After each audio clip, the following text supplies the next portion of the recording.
imagine with me, if you will, having been a traveling preacher, spending the last 20 plus years going all over the world, or at least the parts of the world you could reach, and preaching the gospel, spending time in various places, a few days in some towns, a few weeks in others, maybe even a few months in some, and then on a few rare occasions, spending a year or two in a specific city, preaching and teaching the gospel of Christ.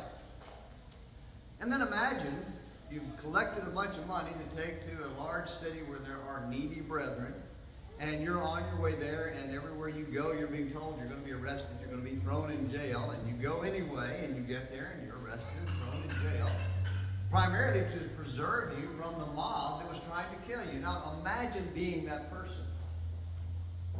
And then add to that, you're kept in jail without charges for 2 whole years, not knowing whether you're going to ever be released and be safe.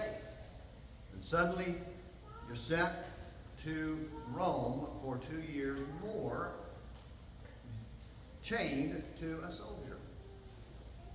How would you react to this forced inactivity? Again, I said, imagine this is you. How would you react to this forced inactivity for 4 years? Unable to do anything. And I think some of you here can really kind of talk about what that's like because of your forced inactivity because of illness. But imagine that you've been going, and all of a sudden it just stops and you have no say in the matter. You have no ability to do anything. Would you just give up? Or would you try to find a way to keep preaching and teaching the Word of God? Now, by now, you probably realize that I'm talking about the Apostle Paul and the work that he did of preaching the gospel as an apostle of the Lord Jesus. Paul was converted probably around the age of 30. And from that time forward, he began spending years, 20 plus years, preaching the gospel in new places, just to be arrested in Jerusalem in 58 AD. And then held by soldiers there, and then when he got to Rome, he spent 2 years there chained to a soldier.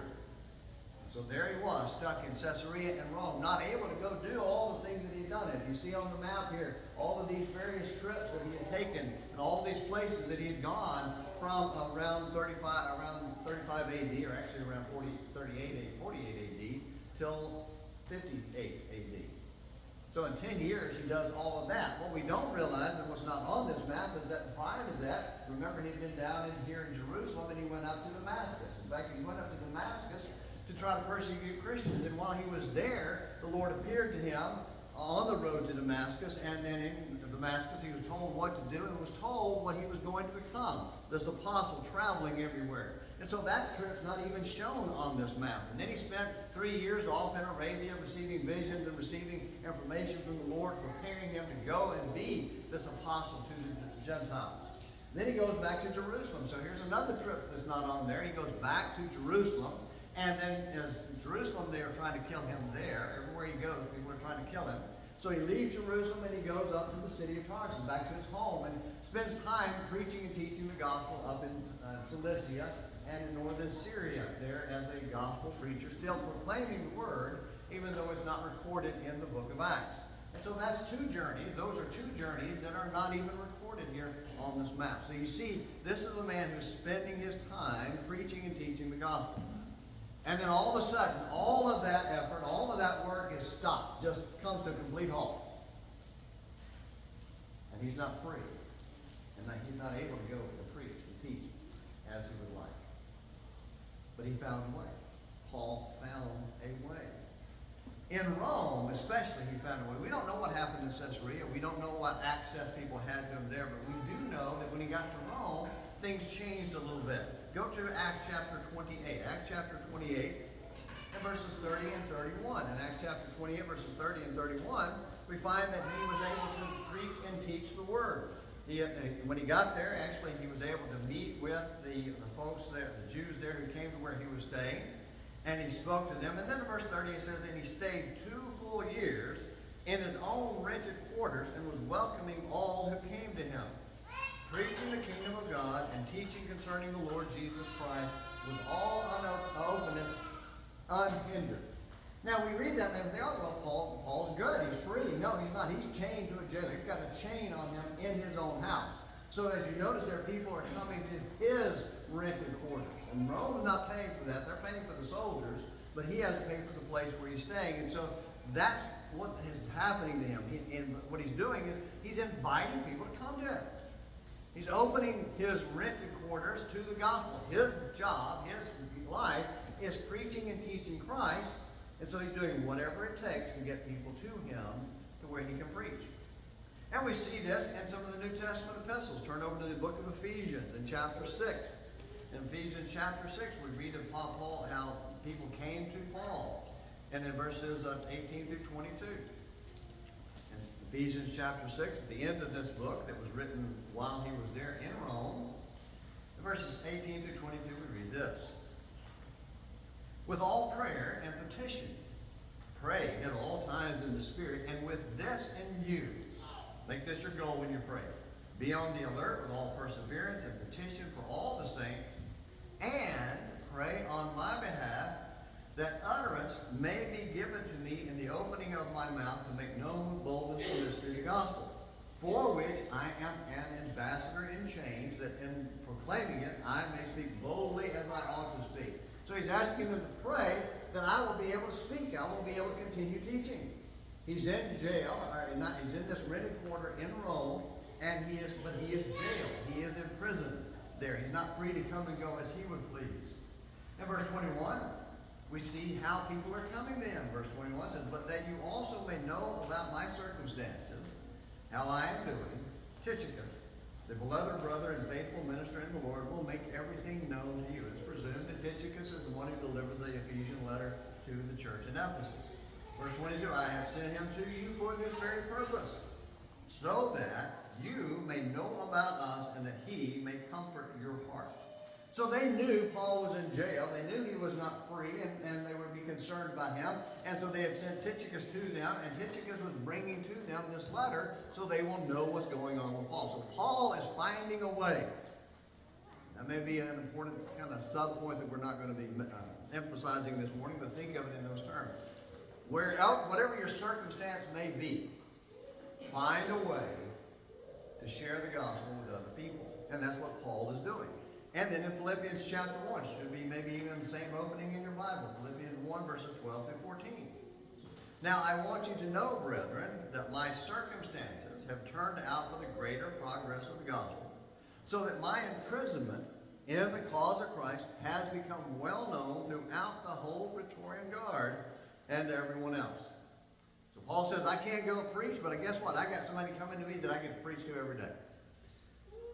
And that most of the brethren, trusting in the Lord because of my imprisonment, have far more courage to speak the word of God without fear. And so instead of being intimidated and crushed by this restriction, he's using that opportunity to teach the gospel, because the one thing they haven't done is they haven't cut out his tongue. They haven't silenced him, and so he's using this opportunity to preach and teach. And then in Colossians, if you'll turn over to Colossians passage, it was not chapter 1, but this is the text that was read from a moment ago. In Colossians chapter 4, Paul says this. When this letter is read among you, so this is a letter written to the church in Colossae. In fact, Colossae is not on the map here, but it's somewhere here near Laodicea, here about 100 miles east of Ephesus, somewhere in this area. All right, so that's where he's writing this letter. And he says in verse 16, when this letter is read among you, have it also read in the church of the Laodiceans. So there's close. Make sure there's a letter going to Laodicea, and make sure you get that, and then make sure your letter is given to them, so that they can read this letter as well. They're sharing these letters among the churches. And in fact, there's an argument that many make that the Ephesian letter was not actually written specifically to the Ephesians, but it was to churches in Asia in general, and that this might be the letter that was coming from the Laodicea, the Ephesian letter, because it's carried by the same people. Tychicus is the one who's carrying the Ephesian letter as well as Thessalonians, but that's a minor issue. But anyway, the point here is they're going to get this letter, and he says in verse 17, St. Archippus, take heed to the ministry which you have received in the Lord, that you may fulfill it. I, Paul, write this greeting with my own hand. Remember my imprisonment, grace with you. So even though he's restrained, even though he's chained, even though he is restricted in where he can go and what he can do, it says that he can't go anywhere, but what he can do is preach and teach and have people come to him, and he's doing that. He's making sure that the gospel is spread to places such as Colossae, and Laodicea, and Ephesus as well. While he was in Rome, then he basically was safely established. That was one place that they didn't have access to him because there was a soldier with him. And remember, he was constantly being threatened by people trying to take his life. And so while he's in Rome, he gets these visitors from all over the world and writes what are called the prison letters. And there are 4 of them: Ephesians, Philippians, Colossians, and Philemon. Philemon is actually a resident there in Colossae. And that's why he gets this letter as well. But he writes these 4 letters. Now, looking at verse 16 again there in Colossians, it's possible there was a specific letter written to the Laodiceans. It may not have been the Ephesian letter. It may have been a specific letter to them that was not preserved. But don't let that worry you. I think one of the things that happens is that people get thrown when somebody says, well, what about all these lost letters that the apostle wrote? Or the apostles wrote? Well, what about them? If God didn't see fit to preserve them for us, then don't worry about it. Don't get concerned about it. And don't worry about, well, are there, and how many are there? Regardless of how many, if any, of his other prison epistles that were not preserved, these 4 contain magnificent messages worthy of in-depth study. And so today, in a sermon called A Letter from a Roman Jail, Introduction to Colossians, we're going to introduce the book and start looking at it, and over the next few weeks and months we're going to have sermons from the letter to the Colossians. And so that's why we're having this introduction this morning. So it's a letter from a Roman jail, and he's in jail even though he's not hidden away in some place under the ground like most of the Roman prisons were. It's a brief book. It's only 4 chapters. So how many sermons can I get out of 4 chapters? Don't ask me. Don't dare me. Don't ask that question, because I don't even know how many sermons I'm going to get out of this text. But we're going to dig deep into this rich word. But of course, this morning we're only going to have time to cover these first 2 verses, which Kevin read for us a moment ago so well. Colossians chapter 1, verses 1 and 2. And all we're going to be able to do this morning is get a little look at Paul, a little look at Timothy, and a little look at the Colossian saints. That's all we're going to do here this morning. So don't worry that we're not, don't think that, all right, he's already spent so much time on the introduction, he's going to do 30, 40 minutes more sermon. No, I'm not going to do that to you. Well, let's begin at the beginning with Paul. And we've already spoken of his status as a Roman prisoner and a little bit about how he got there. Let's spend a little bit more time looking at his background and his status there in the early church. The first time we met him is in Acts chapter 7. If you want to talk about in Acts chapter 7, he was a persecutor. Go back to Acts chapter 7 and verse 58. We meet him where he is holding the coats of the men who were stoning Stephen there. In verse 58 it says, when they had driven him out of the city, that is Stephen, they began stoning him, and the witnesses laid their robes at the feet of a young man named Saul.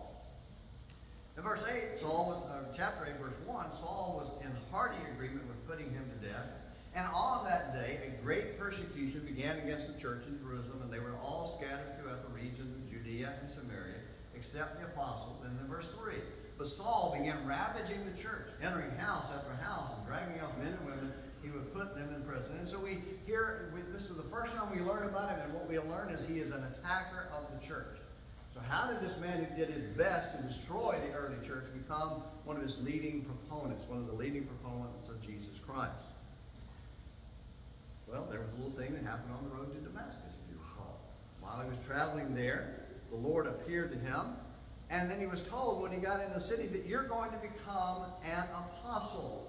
Look at Acts chapter 9. Let's read verses 15 and 16. This is the message that Jesus actually told Ananias to reveal to Paul.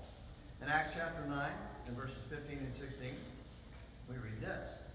But the Lord said to him, go, for he, that is Paul. So the Lord's talking to Ananias and said, you go to him, and Ananias said, wait a minute, Lord, don't you know who this guy is? Duh. I think the Lord knows who this guy is. Go, for he is a chosen instrument of mine to bear my name before the Gentiles, the kings, and the sons of Israel, for I will show him how much he must suffer for my name's sake. So we see that he is a chosen instrument. He has specifically been chosen by God for a specific purpose because of the character and power of his personality and the fact that he will be relentless in serving God. And then in chapter 26, Paul recounts this incident to Festus and to Agrippa.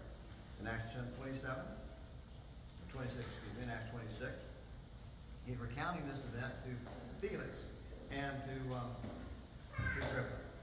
And in verses 16 through 18, we read this.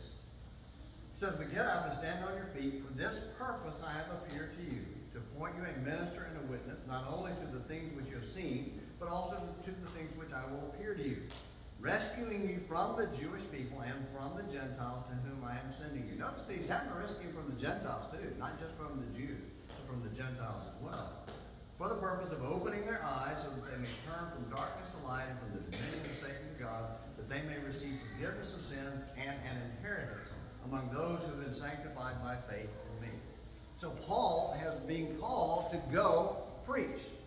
Go to all these places that we saw earlier that he went. Preach and proclaim and teach the gospel of Jesus Christ. And typically the idea of an apostle is the idea of someone who is a chosen spokesman.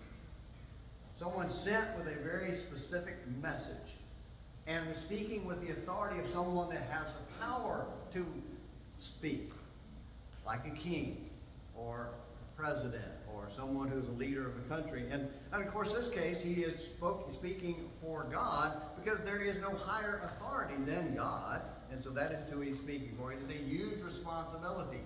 It is not for everyone. In fact, as we're going to see, there weren't all that many men that became apostles in this particular sense.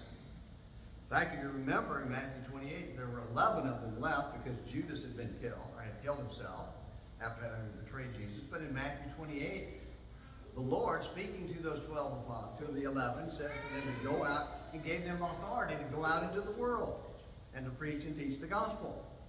And then later in Acts chapter 1, Peter and the other apostles picked Matthias to serve with them as an apostle. And I want you to notice the requirement to become an apostle. This is what the requirement that they put down for Matthias or anyone to be selected as apostle. And he says in verse 21 of Acts chapter 1, "Therefore it is necessary that of the men who have accompanied us all the time the Lord Jesus went in and out among us, beginning with the baptism of John until the day that he was taken up from us, one of these must become a witness with us of his resurrection."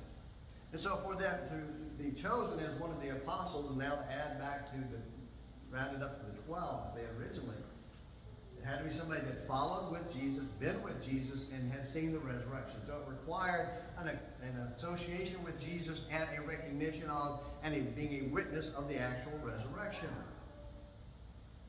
And then we see that Paul is a witness of the resurrection because the Lord appeared to him so that he could be one of these special apostles. In fact, he says, he calls himself in 1 Corinthians 15, verses 7 and 8, one born out of due season. Even after Christ had already been ascended to heaven and taken his throne, he made a special appearance to Paul to make him an apostle. So there were only 13 of these apostles. The original 11 plus Matthias and then the apostle Paul. And he was the last one chosen. Now, in the New Testament, you see occasionally the word apostle used of people who were sent out with special messages.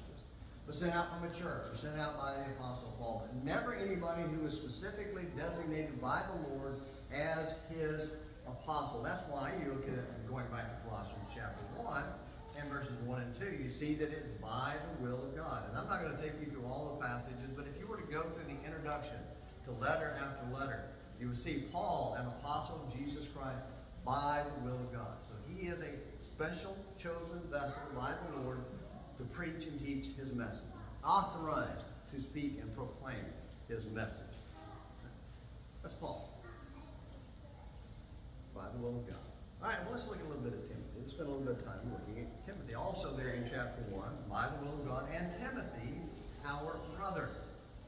Now, Timothy was a young man who was raised to believe in God by his Jewish mother and grandmother. 2 Timothy chapter 1 and verses 1 through 5 talks about that. It talks about how he was raised.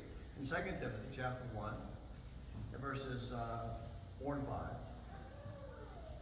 Verse 5 says, "For I am mindful of the sincere faith within you, which first dwelt in your grandmother Lois and your mother Eunice, and I am sure that it is in you as well." And so here's this man. This is written near the end of Paul's life, some nearly 20 years after he first met Timothy.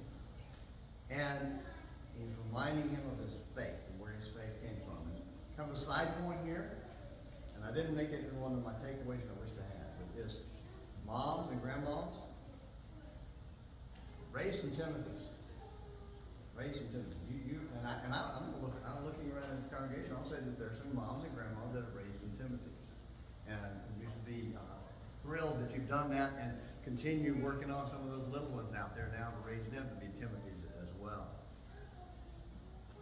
And he met Timothy in Lystra, of all places. He was a Jewish believer, but he met him in the city of Lystra, which is right there. And that's where Paul, if you recall, was stoned and left for dead. And it's possible that Timothy was a witness. It doesn't say specifically that, but they possibly saw him stoned there and saw that and had been raised on the Jewish scriptures, and then hearing the gospel had become a Christian. And as a result of that, if you go back to Acts chapter 16, Paul's coming through Lystra on this journey, and he sees this young man and wants to make him one of his protege. Back there in Acts 16, he's a respected teacher already, and it's assumed or thought by most that Timothy is probably around 20 years old.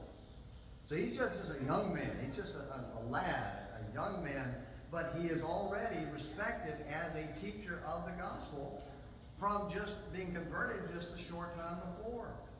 This is in Acts chapter 16 and verses 1 through 3. It says, "Paul came also to Derbe and to Lystra, and a disciple was there, named Timothy, the son of a Jewish woman who was a believer, but his father was Greek. And he was well spoken of by the brethren who were in Lystra and Iconium." So he's a believer as well, because he's already spoken of by them. In verse 3, Paul wanted this man to go with him, and he took him and circumcised him because of the Jews who were in those parts, for they all knew that his father was a Greek. So apparently his father had not allowed him to be circumcised as a baby to observe Jewish law, but his mother and grandmother, as we've already seen, taught him the gospel, or taught him the Old Testament scriptures, and taught him about God. And so it raised him to be a Jew, a good Jewish boy. And then Paul came along and heard the gospel, and he became a Christian just like his mom, and perhaps his grandmother as well. And Paul says, "I want this guy to go with me because he's well spoken of, he's well recognized." So he becomes, for nearly 20 years, a close companion and co-worker of Paul. For almost 20 years, from about AD 50, is when it's thought that's when he picked him up there in Acts chapter 16, to AD 68, when he's dying there or when he's executed there in Rome. In fact, he's in prison in Rome again when he writes 2 Timothy. And it's the fall of AD 67, and he says, "Come to me before winter." So he comes to him before winter and from Ephesus. And so Paul makes him his associate. And he has a spiritual gift that is given to him. The scripture doesn't tell us what that is, but he is a worker for Paul. I want you to notice a couple of things here. Back in Acts chapter 17. Acts chapter 17, he is left in Berea. Everybody remembers the story of the noble Bereans. Paul and Silas and Timothy had been driven out of Thessalonica, and they went down to Berea, and in Berea they heard the gospel and they were more willing to listen. And then people came down to Thessalonica and stirred up a mob and ran him out of Berea. But Timothy and Silas stayed there. And this is Acts chapter 17, verse 14.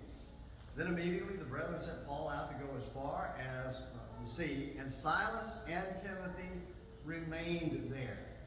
And then verse 15, they were come to him in Athens. So they met him at Athens, and then he sent them back. And Timothy went back to Thessalonica, and then up even into Philippi. And so Timothy is being sent at a very young age. Think about the responsibility Paul's putting on this young man. He's been traveling with them for a few months. early 20s. Paul is sending him as an emissary to churches that Paul had established. He's putting a lot of responsibility on this young man. We'll come back to that in just a moment in one of our closing points. So Timothy is constantly on the go, preaching and teaching. Then in chapter 19 of the book of Acts, in verse 22, we read this: and having sent into Macedonia, that's up there where Philippi, I think Philippi, Thessalonica, and Berea. In fact, just a side point. All right, look at me, side point. All right, everybody listening? Look up for long enough to hear this. Anytime you hear Macedonian churches, think Philippi, Thessalonica, Berea. When he talks about the Macedonian church and making a contribution in Acts chapter, or in 1 Corinthians 16 and 2 Corinthians 8 and 9, and he talks about the Macedonian believers, it's Philippi, Thessalonica, Berea. These are very generous churches and believers. And so he's serving them, and he sent back up there. He sent to him Timothy and Erastus while he stayed in Asia, that is in Ephesus for a while. So he's constantly on the go. And then we saw him in 1 Thessalonians, because 1 Thessalonians 3, 1 through 4 talks about how there was nobody that had the same mind as Timothy. In fact, let's read that. It's important to hear this about Timothy. These are the kind of reputations. And I'm making this point because it's important. We have a lot of young men here. This is the reputation you should be seeking. 1 Thessalonians chapter 3, verse 1. Therefore, when we could endure it no longer, we thought it best to be left behind at Athens alone. And we sent Timothy, our brother and God's fellow worker in the gospel of Christ, to strengthen and encourage you as to your faith, so that no one would be disturbed by these afflictions, for you yourselves know that we have been destined for this. And he says in verse 6 that Timothy he just couldn't think of anybody better to send than Timothy. Timothy was the guy that he wanted to go out. So that is the kind of reputation that you need to think about. And even at the end, Paul's nearing his end in 2 Timothy chapter 1. He's pleading with Paul. So that would make Paul, when Paul talks about Paul the aged, I don't know what comes to your mind, but think somebody my age. Paul was probably, when he died, was probably 62 or 63 years old, somewhere early 60s. Now I'm 63. And so, a young man, from my perspective, he was a young man. Now, from some of y'all's perspective, he was ancient and decrepit and nearly dead. But anyway, just viewpoint. And when I was 20 years old, I thought anybody over 30 was ancient. So, I understand where that's coming from. Timothy would have been drawing on 40 years old. Paul's still writing to him and encouraging him and using him for the gospel. In fact, by the way, raise your hand, audience participation. Raise your hand if you have ever heard how Timothy probably died. Of course, it's not in the Bible, but the history claims that Timothy, and we know from the Bible that Paul had left Timothy in Ephesus, and that he was preaching and teaching in Ephesus. And the history says that Timothy, in his late 70s, in 97 AD, so he's pushing up to nearly 80 years old, was still preaching and teaching in Ephesus, and there was a Mardi Gras parade. Think of Mardi Gras parade in New Orleans. There was a Mardi Gras parade honoring Diana of the Ephesians, and Timothy, according to the story, went out and tried to get in front of the parade and stop the pagans from their idol worship and their effort to just prostrate themselves and prostitute themselves for this idol. And the pagan crowd attacked him, drug him through the streets, and stoned him to death. That's the kind of person we're talking about, to the very end. Just like Paul to the very end, we also need to be serving him to the very end. So let's move on to the Colossian church. And if you recall, we talked about this a few weeks ago. Saints is just a simple word meaning set apart, belonging exclusively to God. And if you recall, I worked you through the little acronym here. Sam becomes converted, and he teaches his wife Iris. or Ann, his wife Ann. Ann has a friend named Iris. She teaches her friend Iris.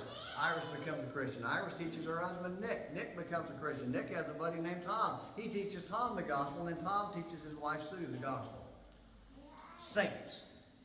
People just like you and me. And then he adds there in Colossians 1, faithful brethren. That's not talking about a specific type of the saints, but all of the saints. Just an additional description.